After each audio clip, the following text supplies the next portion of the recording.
Hello students, in today's lecture on system of particles and rotational motion for class 11, we shall discuss first the difference between torque and couple. Dear students, already we discussed the meaning of torque. Now there is another term couple in case of rotational motion.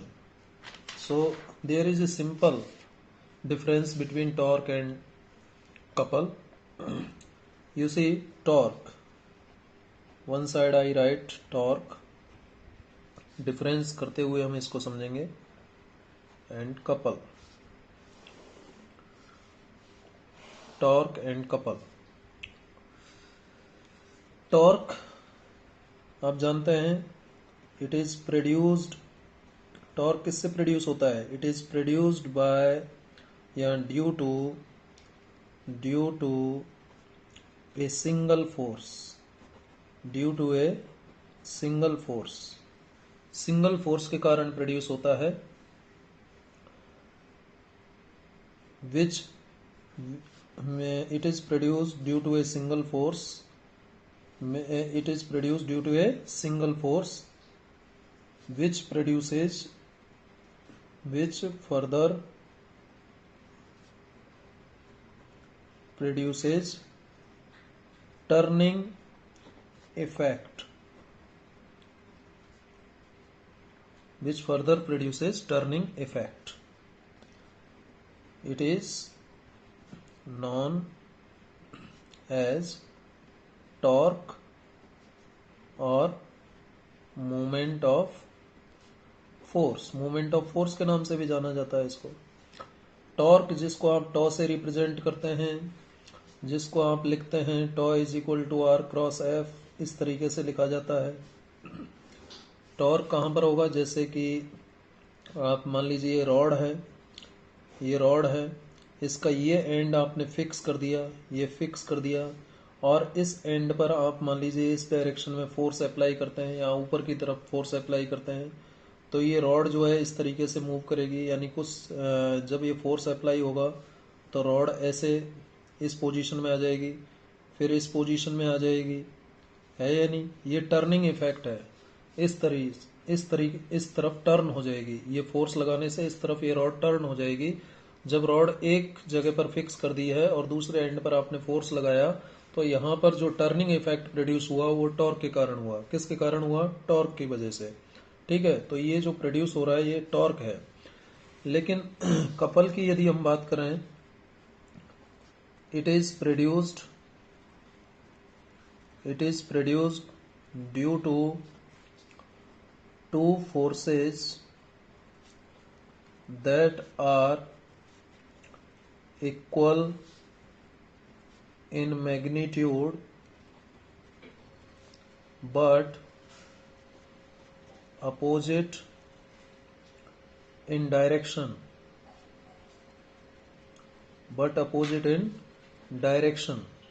जिनको हम कह सकते हैं unlike parallel forces. क्या कह सकते हैं? Unlike parallel forces, but do not have the same line of action. मतलब क्या है? देखिए क्या लिखा है, it is produced due to two forces. तो एक तो बात यहाँ पर ध्यान रखिए, यहाँ था सिंगल फोर्स टॉर्क में, और यहाँ पर है टू फोर्सेज की बात हो रही है. That are equal in magnitude but opposite in direction, unlike parallel forces, but do not have same line of action, जिनका सेम लाइन ऑफ एक्शन नहीं होता.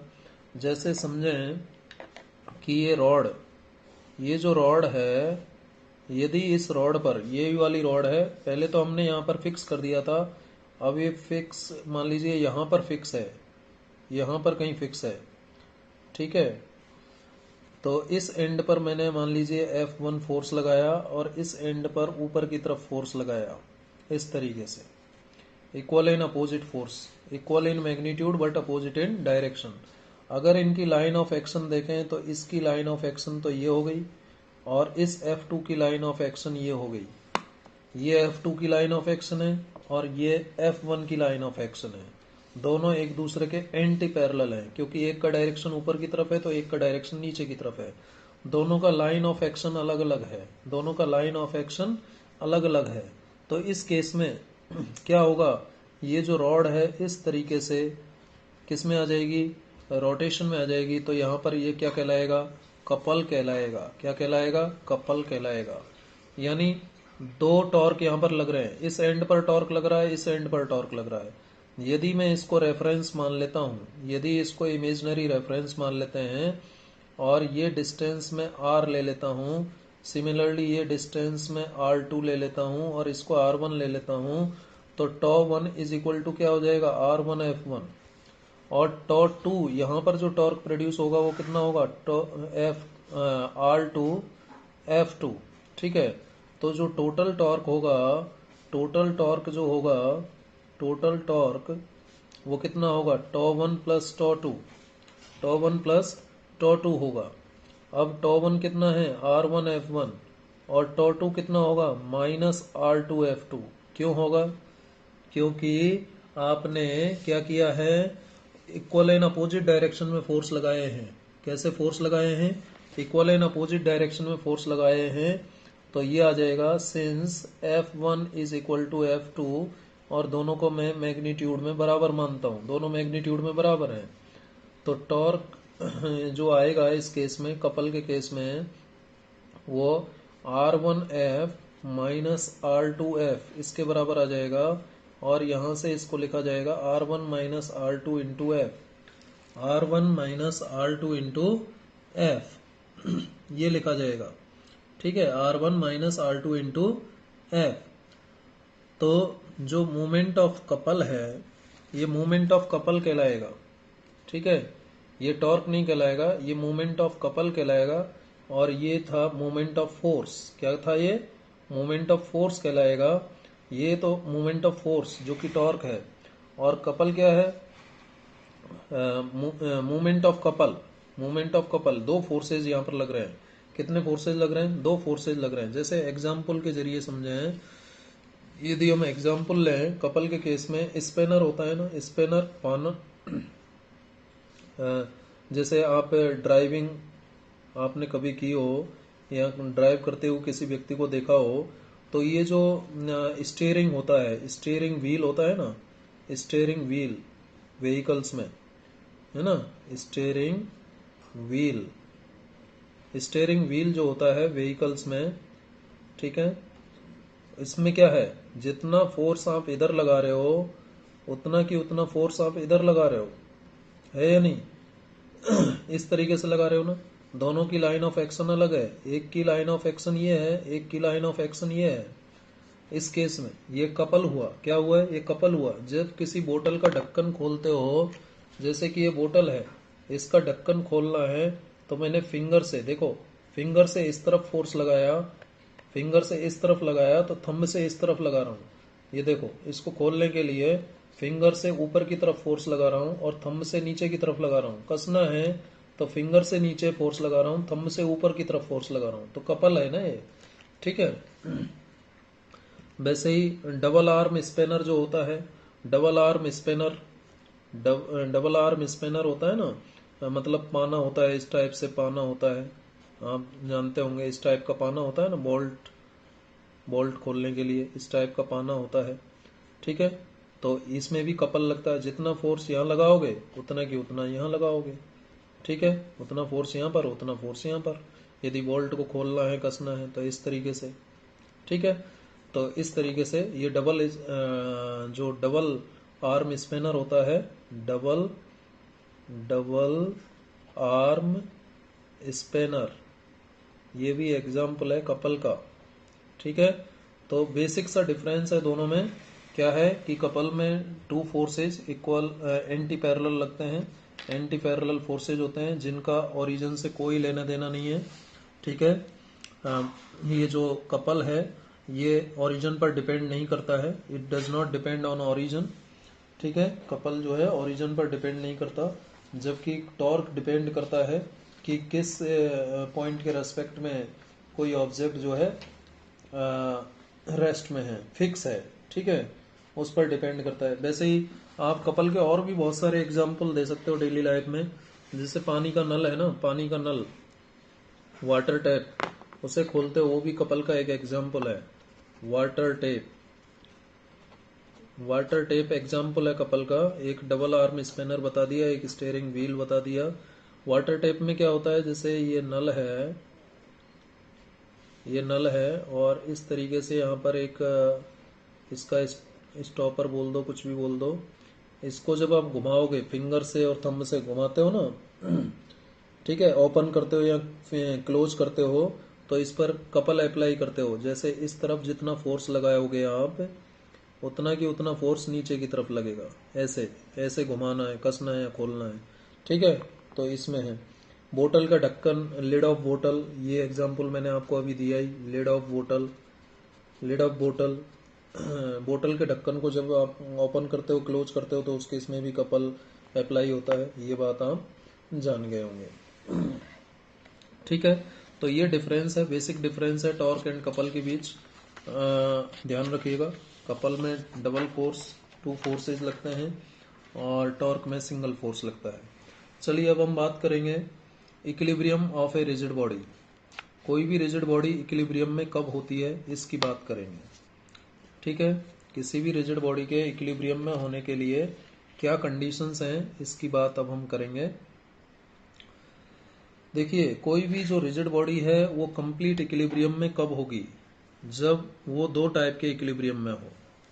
When a rigid body is in both translational equilibrium as well as in rotational equilibrium, तो उस case में वो rigid body जो है complete equilibrium में होगी, ठीक है। Rigid body is said to be in equilibrium if it is in both rotational as well as translational equilibrium. अब क्वेश्चन है कि रोटेशनल इक्विलिब्रियम क्या होगा और ट्रांसलेशनल इक्विलिब्रियम क्या होगा। तो a rigid body is said to be in complete equilibrium, यहाँ लिखेंगे आप कंप्लीट, पार्शियल नहीं, कंप्लीट इक्विलिब्रियम में चाहिए आपको, कंप्लीट। कंप्लीट इक्विलिब्रियम में यदि कोई रिजिड बॉडी को आपको रखना है, तो उसके दोनों इक्विलिब्रियम में रहने की जरूरत है। उसको रोटेशनल इक्विलिब्रियम में रहने की जरूरत है, और उसको ट्रांसलेशनल इक्विलिब्रियम में भी रहने की जरूरत है। तो फर्स्ट हम बात कर लेते हैं इसी में कि ट्रांसलेशनल इक्विलिब्रियम क्या है, ठीक है। ट्रांसलेशनल इक्विलिब्रियम, ट्रांसलेशनल इक्विलिब्रियम क्या है। देखिए, कोई भी रिजिड बॉडी ट्रांसलेशनल इक्विलिब्रियम में कब कहलाएगी, it will be in translational equilibrium if a rigid body, if a rigid body is remains at rest, if a rigid body remains at rest or moves with a constant velocity in a particular direction, if a rigid body remains at rest or moves with a constant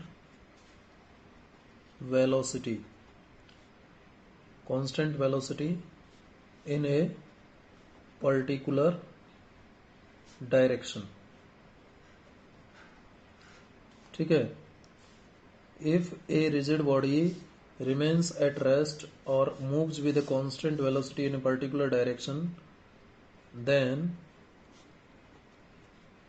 it is said to be in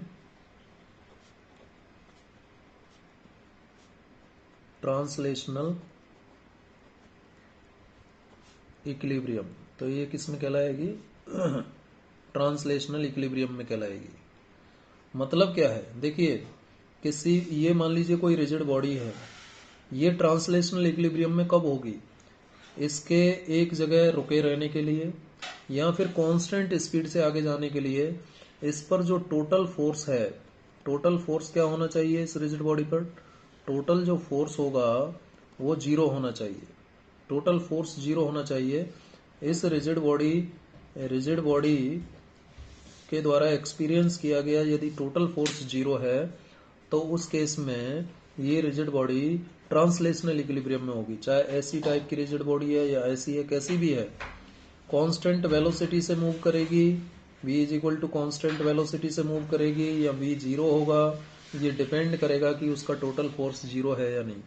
देखिए जब total force 0 होता है, total force 0 है मतलब total force का मतलब, देखिए rigid body में बहुत सारे पार्टिकल्स होते हैं, 1 2 3 बहुत सारे पार्टिकल्स होते हैं रिजिड बॉडी में, ठीक है, आप सब जानते हैं। तो फर्स्ट पार्टिकल का फोर्स, सेकंड पर लगने वाला फोर्स, सिमिलरली nth पार्टिकल पर लगने वाला फोर्स, यदि इन सभी फोर्सेज का सम 0 है यानी टोटल फोर्स 0 है, जिसको मैं ऐसे भी तो लिख सकता हूँ, I from 1 to n F I is equal to 0, ऐसे भी लिखा जा सकता है। और एफ आई की वैल्यू रखूँ एम आई इंटू एक्सिलरेशन, ये लिखा जाएगा। अब यहाँ से एक्सिलरेशन क्या आ जाएगा, कांस्टेंट आ जाएगा, बाकी सब 0 में चला जाएगा, ठीक है या नहीं। और जब एक्सिलरेशन 0 होता है, एक्सिलरेशन 0 है तो उस केस में क्या आएगा, इसको लिखेंगे आप D V I upon D T, और इसका मतलब क्या है, V I is equal to constant, V I is equal to constant. तो यदि 0 है, रिजिड बॉडी रेस्ट में तो रेस्ट में ही रहेगी, और मूव कर रही है तो मूव ही करती रहेगी कांस्टेंट वेलोसिटी से, ठीक है। तो यदि कोई रिजिड बॉडी रेस्ट में रहती है या कांस्टेंट वेलोसिटी से मूव करती है तो उसे हम ट्रांसलेशनल इक्विलिब्रियम में कहेंगे। किस में कहेंगे, ट्रांसलेशनल इक्विलिब्रियम में कहेंगे। बात समझ में आई, यानी टोटल फोर्स 0 होना चाहिए, किसी भी रिजिड बॉडी पर लगने वाला टोटल फोर्स 0 है तो वो ट्रांसलेशनल इक्विलिब्रियम में कहलाएगी।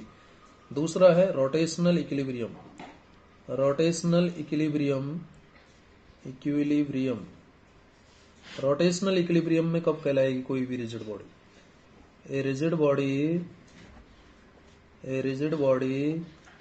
is said to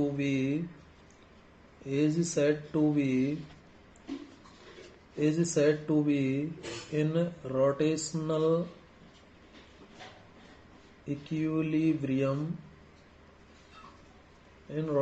equilibrium if the body does not rotates, ठीक है, does not rotate और रोटेट, यदि रोटेट भी होती है तो किससे रोटेट हो, with constant velocity, constant angular velocity. Rotational motion की बात करेंगे तो एंगुलर वेलोसिटी की बात करेंगे, ठीक है, ठीक है। तो या तो वो रेस्ट में हो, रोटेशनल इक्विलिब्रियम में कब कहलाएगी, if a body does not rotate, या तो वो रोटेट ही नहीं कर रही है, और यदि रोटेट कर रही है तो वो कांस्टेंट एंगुलर वेलोसिटी के साथ रोटेट करे। तो ऐसा कब होगा, ऐसा होगा जब टोटल टॉर्क 0 होगा, टोटल टॉर्क 0 हो। अब टोटल टॉर्क का 0 होने का मतलब रिजिड बॉडी में वही कितने बहुत सारे पार्टिकल्स होते हैं, तो जो टोटल टॉर्क होगा, फर्स्ट पार्टिकल, सेकंड पार्टिकल, ऐसे ही जितने भी पार्टिकल हैं उन सबके पार्टिकल्स का जो टॉर्क का सम है वो टोटल टॉर्क कहलाएगा। तो यहाँ पर इसको दोबारा से ऐसे लिख सकते हैं, 1 to n tau I is equal to 0। अब टॉर्क का मतलब आप जानते ही हैं, टॉर्क का मतलब क्या होता है, टॉर्क का मतलब क्या होता है, आर क्रॉस एफ, ठीक है, आर क्रॉस एफ, टॉर्क का मतलब क्या होता है, आर क्रॉस एफ होता है। अब आर क्रॉस एफ का मतलब क्या, टोटल टॉर्क 0 होगा तो मतलब टोटल टॉर्क 0 होने का मतलब, यदि मैं इसको एंगुलर वेलोसिटी यहाँ से मैं निकालना चाहता हूँ, एंगुलर वेलोसिटी की वैल्यू मैं यहाँ से पता करना चाहता हूँ, तो देखिए टोटल टॉर्क आप जानते हो, जो टोटल टॉर्क है वो किसके बराबर होता है, D L upon D T के बराबर होता है, जानते हो ना, total torque is equal to D L upon D T होता है, ये जानते हो आप। तो D L upon D T ये 0, इसका मतलब एल क्या आ गया, कांस्टेंट आ गया, एल क्या आ गया, कांस्टेंट, एल क्या आ गया, कांस्टेंट आ गया, एल कांस्टेंट आ गया। अब जब एल कांस्टेंट होगा, क्या एल कांस्टेंट होगा तो वो रोटेशनल इक्विलिब्रियम में होगी बॉडी। किस में होगी? रिजिड बॉडी रोटेशनल इक्विलिब्रियम में होगी। तो रोटेशनल इक्विलिब्रियम में होने के लिए एल का कांस्टेंट होना चाहिए। एल का कांस्टेंट होना जरूरी है। एल यदि कांस्टेंट है, रोटेशन यदि एल कांस्टेंट है, यानी टोटल टॉर्क यदि जीरो है किसी रिजिड बॉडी पर, तो वो रोटेशनल इक्विलिब्रियम में कहलाएगी। और यदि टोटल फोर्स जीरो है तो वो ट्रांसलेशनल इक्विलिब्रियम में कहलाएगी। समझ में आई होगी यहाँ तक ये बात। तो यदि कोई बॉडी इन दोनों इक्विलिब्रियम में है तो वो कंप्लीट इक्विलिब्रियम में कहलाएगी। कौन कौन से इक्विलिब्रियम में हो? ट्रांसलेशनल और रोटेशनल दोनों इक्विलिब्रियम यदि हैं तो वो कंप्लीट इक्विलिब्रियम हो गया। और यदि मान लीजिए ट्रांसलेशनल इक्विलिब्रियम तो है लेकिन रोटेशनल नहीं है, और या फिर ट्रांसलेशनल नहीं है रोटेशनल है, यानी दोनों में से किसी एक इक्विलिब्रियम में है, तो फिर ये पार्शियल इक्विलिब्रियम में कहलाएगी। तब क्या होगा? पार्शियल इक्विलिब्रियम होगा। यदि दोनों इक्विलिब्रियम है तो वो कंप्लीट इक्विलिब्रियम हो गया। ट्रांसलेशनल और रोटेशनल दोनों है तो कंप्लीट इक्विलिब्रियम हो गया। और दोनों में से कोई एक इक्विलिब्रियम है तो फिर वो क्या हो गया? पार्शियल इक्विलिब्रियम हो गया। ठीक है, वो क्या हो जाएगा? पार्शियल इक्विलिब्रियम हो जाएगा। ठीक है, अब देखिए मैं आपको एक प्रिंसिपल ऑफ मूवमेंट बता देता हूं। प्रिंसिपल, नेक्स्ट टॉपिक की मैं बात कर रहा हूं, principal of movement. Principle of movements, इसको समझते हैं। प्रिंसिपल ऑफ मूवमेंट्स क्या होता है? प्रिंसिपल ऑफ मूवमेंट्स के लिए, इसको समझने के लिए सबसे पहले हम क्या करते हैं, एक रॉड कंसीडर करते हैं। एक रॉड कंसीडर कर लेते हैं। ये मान लीजिए एक रॉड है, ठीक है, ये एक यूनिफॉर्म रॉड है, ठीक है, ये रॉड है, ठीक है, मान लीजिए पी क्यू रॉड है, P Q is a rod, ठीक है, जिसका मास नेग्लिजिबल है, और ये इस फलक्रम पर पिवोटेड है। ये फलक्रम है और इस फलक्रम पर पिवोटेड है, यानी टिकी हुई है, फलक्रम कह सकते हो। जैसे आपने सी सॉ देखा होगा ना, सी सॉ, एक तरफ मोटा व्यक्ति बैठता है तो दूसरा तरफ पतले व्यक्ति को वो उठा देता है। तो वो भी एक किसका एग्जाम्पल है? कपल का एग्जाम्पल है वो, ठीक है। सी सॉ में आपने देखा है ना, सी सॉ में यदि आपने देखा हो तो इस टाइप का एक झूला टाइप होता है, यहाँ पर ये फिक्स होता है और यहाँ पर ये छोटा सा व्यक्ति बैठा है, और ये मान लीजिए यहाँ पर मोटा व्यक्ति है और यहाँ ये छोटू सा व्यक्ति है। तो ये इसको ऊपर उठा देगा, है या नहीं? ये नीचे जाएगा। तो ये इसको क्या कहते हैं? फलक्रम कहते हैं। क्या कहते हैं? फलक्रम, जिस पर ये पिवोटेड है, ठीक है। अब मान लेता हूं एक बॉडी है जिसका मास m है, वो यहां पर सस्पेंड की गई, ठीक है। यहां पर एक बॉडी जिसका मास m है, मान लीजिए कितना मास है? m है, इसको यहां सस्पेंड किया गया। तो जब m मास है, यहां सस्पेंड करोगे तो फोर्स लगेगा नीचे की तरफ, कितना? Capital M into small g लगेगा, ठीक है, ये लगेगा। और दूसरा जो फोर्स है वो यहां पर अप्लाई किया आपने, दूसरा फोर्स ये F2 अप्लाई किया, ठीक है। ये Q एंड पर अप्लाई किया F2 और F1 P एंड पर अप्लाई किया, ठीक है। अब जो मूवमेंट ऑफ फोर्स होगा यानी टॉर्क होगा कहां पर? P पर। यहां पर जो टॉर्क होगा वो क्या होगा? यदि ये फलक्रम है तो इस फलक्रम से इस डिस्टेंस को मैं नाम दे देता हूं, मान लीजिए D2, इस Q की डिस्टेंस को, इस एंड की डिस्टेंस को, और इस फलक्रम से एंड P की डिस्टेंस को D1 नाम दे देता हूं। अब ये जो D1 और D2 हैं, D1 और D2 जो है ना बेटा, ये D1 और D2 क्या कहलाएंगे? देखिए, ये तो कहलाएगी एफर्ट आर्म, ये क्या कहलाएगी? Effort arm. इस पर आप फोर्स लगा रहे हो, वर्क करना पड़ेगा आपको। और ये कहलाएगी लोड आर्म, जहां पर आपने ये जो हिस्सा है ये लोड आर्म कहलाएगा और ये एफर्ट आर्म कहलाएगा इस रॉड का। एक्चुअली रॉड के दो पार्ट हो गए, एक लोड आर्म और एक एफर्ट आर्म। जिस पर आपने वजन लटकाया वो लोड आर्म, और जिसने आपने उठाया उसको उठाने का प्रयास कर रहे हो वो एफर्ट आर्म। ठीक है ना? ठीक है। अब जो फलक्रम के रेस्पेक्ट में, अबाउट द फलक्रम, ठीक है, about the fulcrum the moment of force at end P, at end P, तो द मोमेंट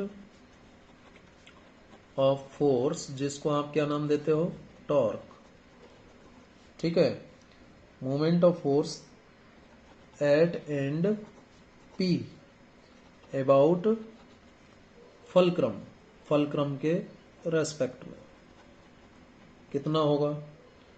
ये हो जाएगा आपका, मान लीजिए इसको मैं टॉ लिख देता हूँ, और टॉ कितना हो जाएगा, टॉ वन लिख देता हूँ। चलिए टॉ वन कितना आ जाएगा, सिंपल सा आ जाएगा F1D1। यही तो होता है R क्रॉस F, हमने स्केलर फॉर्म में लिख दिया F1, ये F1 और ये डिस्टेंस D1, यही होगा टॉर्क।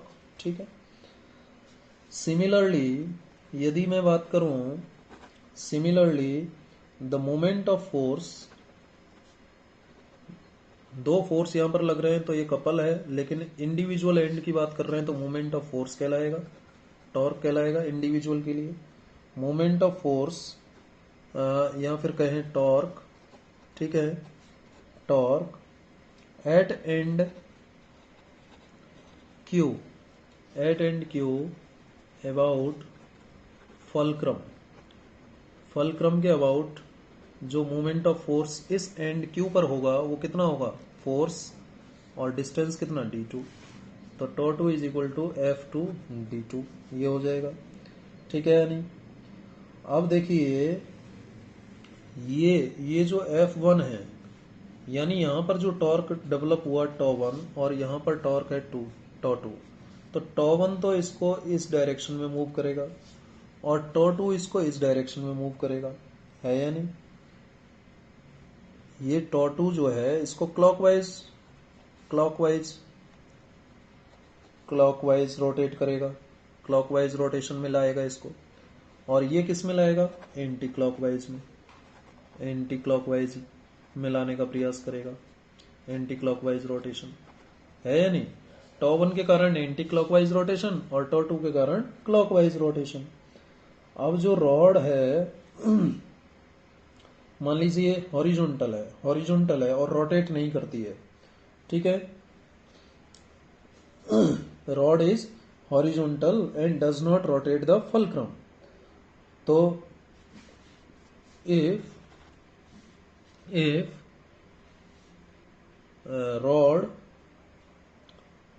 rod is horizontal, जब रॉड हॉरिजॉन्टल रहेगी, ये जब रॉड हॉरिजॉन्टल है, इसका मतलब क्या हुआ, इसका मतलब ये हुआ जब रॉड हॉरिजॉन्टल होगी तो हॉरिजॉन्टल हो, यानी that is rod does not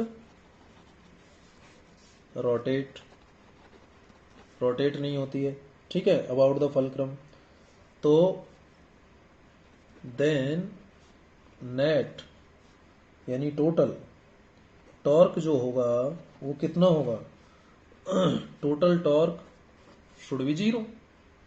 total torque किसके बराबर है, टॉ वन प्लस टॉ टू, ये क्या होना चाहिए, जीरो होना चाहिए, यानी टॉ वन का वैल्यू F1D1 और टॉ टू का वैल्यू क्या होगा, माइनस F2D2, क्योंकि दोनों की डायरेक्शन अलग अलग है, इज इक्वल टू जीरो। तो यहां से क्या आ गया, F1D1 बराबर F2D2, ये कंडीशन निकल के आई, ठीक है, यानी एंटी क्लॉकवाइज ये जो F1D1 है ये एंटी क्लॉकवाइज आपका क्या हो गया, टॉर्क हो गया, और ये क्लॉकवाइज टॉर्क हो गया, ये तो हो गया आपका anti clockwise torque, anti clockwise torque, और ये हो गया आपका क्लॉकवाइज टॉर्क,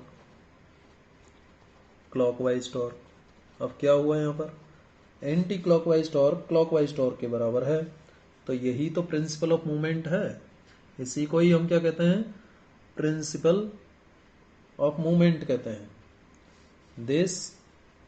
ये जो कंडीशन आई यहाँ पर, ये जो कंडीशन निकल के आई, इसी को कहते हैं प्रिंसिपल ऑफ मूवमेंट्स, इसी को क्या कहते हैं, principle of movements.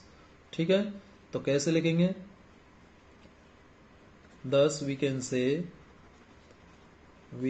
say according to principle of movement, principle of movement के according.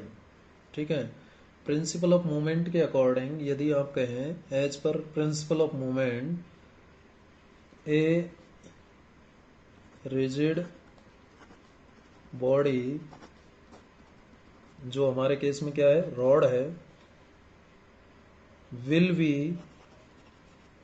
B in rotational equilibrium, rotational equilibrium ही तो कहेंगे इसको, will be in rotational equilibrium. Total torque 0 आ रहा है तो ये रोटेशनल इक्विलिब्रियम कहलाएगा ना।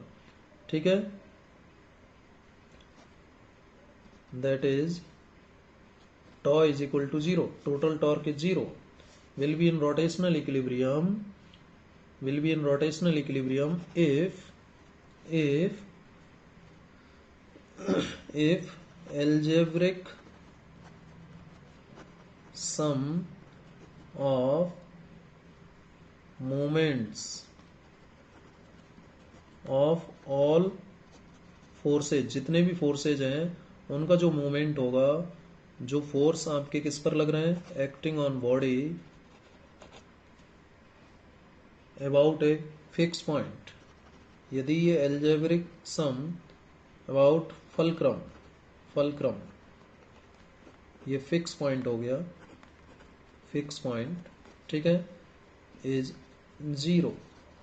जब एल्जेब्रिक सम 0 होगा यानी एंटी क्लॉकवाइज टॉर्क के बराबर होगा, तो जो है वो रोटेशनल इक्विलिब्रियम में होगा, कौन, रिजिड बॉडी।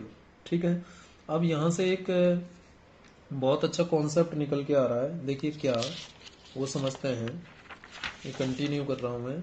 ठीक है, प्रिंसिपल ऑफ मूवमेंट की बात हो रही है, इसमें एक कॉन्सेप्ट ये निकल के आया कि जो ये वाला जो आर्म है, ये लोड आर्म है जिस पर आपने वजन लटकाया है इस ऑब्जेक्ट को, मास एम को, और ये एफर्ट आर्म है या नहीं। तो F1 तो क्या हो गया, लोड हो गया, और F2 क्या हो गया, एफर्ट हो गया। ठीक है, F1 क्या है, F1 तो हो गया आपका लोड, वजन हो गया, और F2 क्या हो गया, एफर्ट हो गया, F2 क्या हो गया, एफर्ट हो गया। ठीक है, तो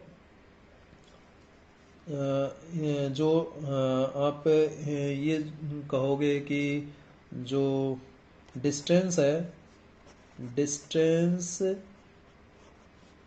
of load F1 from the fulcrum क्या कहलाएगा, ये कहलाएगा लोड आर्म, इसको क्या कहेंगे हम, लोड आर्म कहेंगे। ठीक है, और एक होगा एफर्ट आर्म, क्या होगा, एफर्ट आर्म, किसे कहेंगे, effort arm, distance of effort यानी F2 फ्रॉम द फलक्रम। ठीक है, ये एफर्ट आर्म कहलाएगा भाई, यही तो लिखा, देखो लोड का इस फलक्रम से डिस्टेंस D1 ये हो गया आपका लोड आर्म का डिस्टेंस, और D2 फलक्रम से ये एफर्ट का डिस्टेंस ये हो गया एफर्ट, तो ये तो आपने लिखा D2 और इस लोड आर्म को लिखा है आपने D1। ठीक है, चलिए, तो यहाँ से हमें एक कंडीशन निकल के आएगी मैकेनिकल एडवांटेज की। क्या आएगा, मैकेनिकल एडवांटेज जिसको हम शॉर्ट में m.a. कह सकते हैं, ये रेशो होता है किसका, लोड और एफर्ट का, किसका, लोड और एफर्ट का रेशो होता है। लोड और एफर्ट का रेशो क्या होता है, F1/F2 होता है। अब सिंस d1f1 बराबर किसके आया था, d2f2 क्या आया था। तो यहां से f1 अपॉन f2 यदि आप निकालोगे तो ये d2 अपॉन d1 आएगा। तो मैकेनिकल एडवांटेज किसके बराबर आ गया, जो कि पहले f1 अपॉन f2 के बराबर था, ये f1 अपॉन f2 किसके बराबर आ गया, d2 upon d1।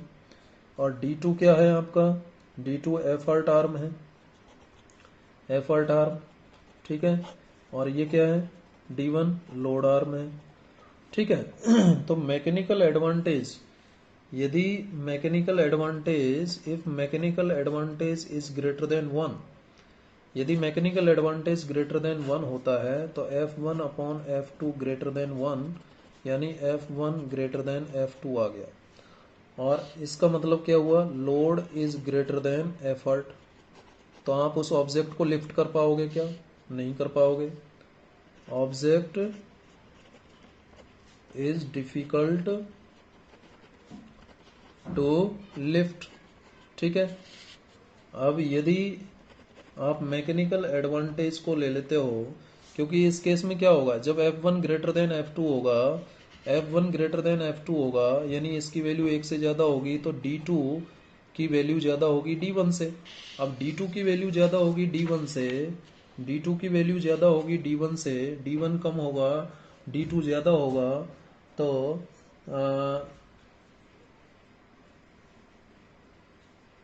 f1, what is f1 हमारा, f1 लोड है, ठीक है। f1 अपॉन f2, हाँ, बिल्कुल, load is greater than effort. तो यहाँ देखिए ये नहीं आएगा बेटा, ऑब्जेक्ट इज इजी हो जाएगा। देखो आगे देखो, d2 ग्रेटर देन d1 आया, d2 ग्रेटर देन d1 आने का मतलब क्या हुआ, इसी केस में हम बात कर रहे हैं। d2 ग्रेटर देन d1 आने का मतलब कौन सी डिस्टेंस ज़्यादा हो गई, d2 का मतलब एफर्ट आर्म, एफर्ट आर्म का डिस्टेंस ज़्यादा हो गया, एफर्ट आर्म का लेंथ ज़्यादा हुआ किससे, लोड आर्म की लेंथ से। तो इस केस में we will be able to lift the load easily. In this case we will be able to lift the load easily, easily हम लिफ्ट कर सकते हैं। लेकिन यदि इसका उल्टा हो, मैकेनिकल एडवांटेज लेस देन हो, if mechanical advantage is less than 1, यानी f1 अपॉन f2 का वैल्यू लेस देन 1 है, तो f1 कम हुआ f2 से, यानी f1 यानी लोड कम हो गया एफर्ट से, एफर्ट ज़्यादा लगाना पड़ रहा है या नहीं। और जब ये केस होगा तो f1 अपॉन f2 किसके बराबर था, d2 अपॉन d1। तो d2 इज लेस देन हो गया d1 से, d2 लेस देन हो गया किससे, d2 is less then d1 से। तो इस केस में, in this case, more effort is required to lift object. तो फिर हम, आपने देखा होगा ये बहुत बड़ा पत्थर है, जैसे इस पत्थर को आगे करना है आपको, तो इस लंबी रॉड रखिए, इसको आगे इजीली लिफ्ट कर पाएगा। लेकिन आप ये पत्थर है और इस तरीके से लिफ्ट कर रहे हैं, यानी आपने ज़्यादा पोर्शन रॉड का पत्थर के नीचे रख दिया है, ठीक है। पत्थर के नीचे रख दिया तो इस केस में डिफिकल्ट टू लिफ्ट हो जाएगा, और इस केस में इजी हो जाएगा, इस केस में इजी और इस केस में डिफिकल्ट हो जाएगा। ऐसा आपने अपनी डेली लाइफ में एक्सपीरियंस भी किया होगा। तो हमेशा ध्यान रखिए, मैकेनिकल एडवांटेज यानी f1 अपॉन f2 का वैल्यू 1 से ज़्यादा होना चाहिए, जिससे कि आप ऑब्जेक्ट को इजीली लिफ्ट कर पाएँ। ये हमारा डेली लाइफ एप्लीकेशन हो गया किसके लिए, प्रिंसिपल ऑफ मूवमेंट के लिए। तो आज इस लेक्चर में इतना ही। आज इसमें हमने प्रिंसिपल ऑफ मूवमेंट की बात की, और प्रिंसिपल ऑफ मूवमेंट से पहले हमने बात की equilibrium of A rigid body, और उससे पहले टॉर्क एंड कपल की बात की। उम्मीद है आपको ये समझ में आया होगा। Thank you very much.